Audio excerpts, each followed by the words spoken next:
I have this feeling, man, because you know there's a handful of people actually run everything. That's true. It's provable. It's not I'm not a conspiracy nut. It's provable. Handful, very small elite run and own these corporations, which include the mainstream media.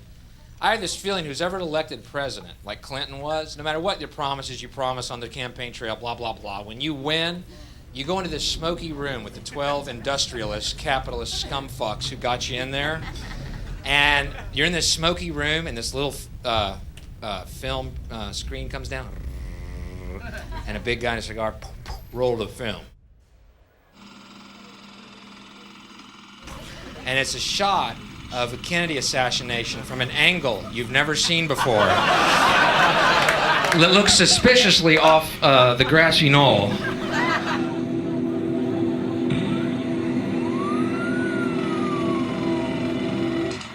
And then the screen goes up and the lights come up and they go to the new president.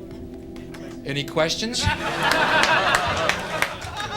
Just what my agenda is. First we bomb Baghdad. You got it.